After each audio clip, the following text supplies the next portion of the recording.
रेशीम झुला या माध्यमातून, या पुस्तकाच्या माध्यमातून विविध नात्यांचे गुंफण, म्हणजे मुलीचं वडिलांशी असलेलं नातं, मातीचं आणि शेतकऱ्याचं नातं, भक्ताचं आणि विठ्ठलाशी असलेलं नातं, अशा विविध नात्यांची गुंफण करत आपण रेशीम झुला या पुस्तकावर आईस्पेस गप्पा केल्यात. आपले मनपूर्वक आभार. येत्या शुक्रवारी पिंपळगावचे माननीय भास्कर देशपांडे सर यांच्या आंबऱ्या झोंबऱ्या या पुस्तकावर आपण आईस्पेस गप्पा करणार आहोत.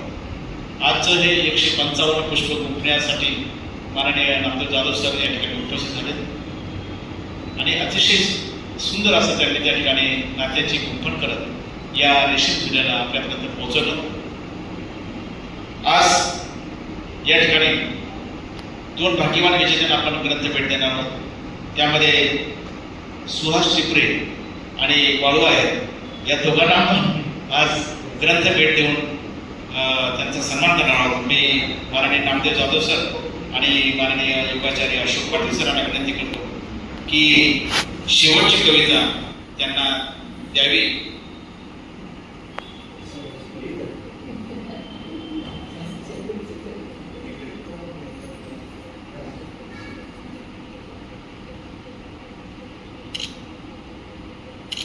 हे विषय सुरू आहे आणि हा विचार याच्यामधून लेकीच्या विवाहाचा उत्सव जो असतो त्यामध्येच वडिलांना आणि सर्व कुटुंबियांना जास्तीत जास्त आनंदाचा क्षण असतो.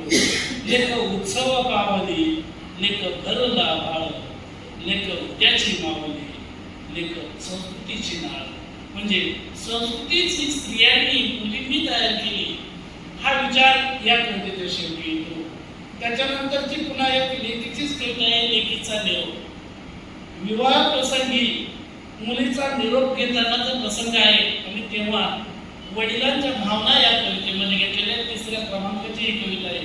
लेकीचा निरोप, लेकीचं आठवण. वडिलांनी तिला सल्ला दिलाय, वडील तिला समजावून सांगताय, ते दुःख आवडायला सांगताय आणि माझ्या हातामध्ये घाम गाळणारे वडील असतात आणि शेतकऱ्याचाच मुलगा सीमेवरती शेतीचं रक्षण करत असतो. अशा रीतीने शेती करणारा बाप आणि जय जवान जय किसान अशा प्रकारे त्या देशाचं संरक्षण करणारा मुलगा, हे विचार याच्यामध्ये आहे. अशा प्रकारची एक गोष्ट आहे.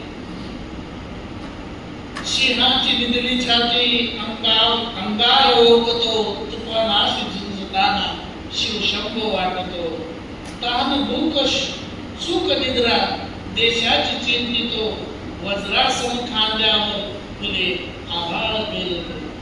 त्याग निष्ठा समर्पण व्रत नित्य पूजतो, जगण्याचा धर्म कसा मरणाला शिकवितो.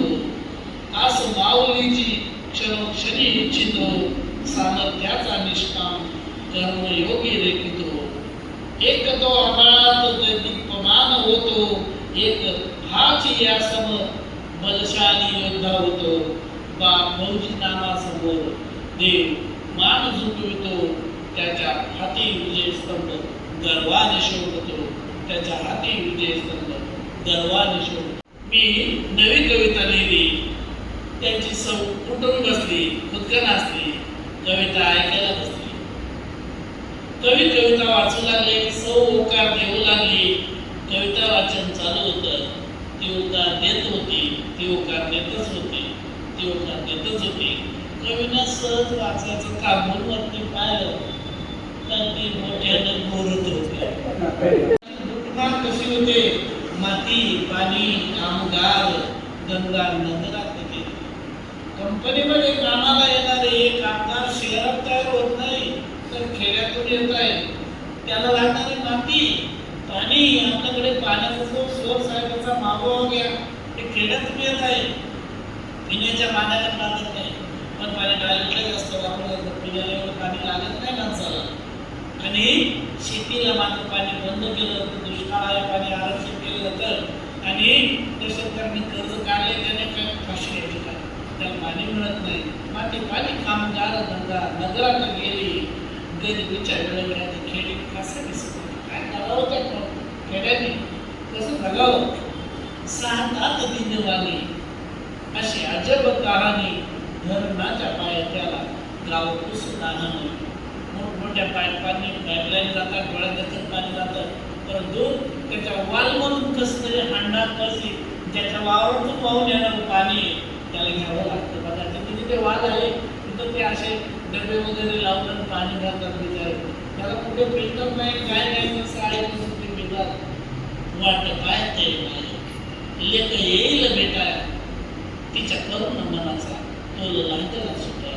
अशी गावाकडची माती हाक देते, साथ देते. बाळा तू शहरात गेला रे, तिथून परत ये मला भेट. परंतु शहरातला माणूस सहजासहजी खेड्यात परतत नाही आणि गांधीजींचे वचन कधी सत्य होत नाही, कुणालाही पटत नाही. ही खेड्याकडे चला हा संदेश कोणी पाळायला तयार होत नाही. असं मागे आलो की अक्षरशः दगड दडून त्या खादीमध्ये टाकतात. मी जेव्हा शेती केली आहे जवळपास 35-40 वर्ष शेती केली, लागली 15-16 वर्ष झालं तेव्हापासून शेती केली ना अजूनही करतोच. काही दिली फुटण्याला तरी मधून मधून जातात, काटे मारल्याशिवाय मला येत नाही, कारण त्या शेतीची जी ओढ आहे त्याचा आहे हा मिळू शकतो. की चांगले विचार त्याकडे लोक दुर्लक्ष करतात. म्हणजे अशा प्रकारे त्या एकच मात्र ठिकाणी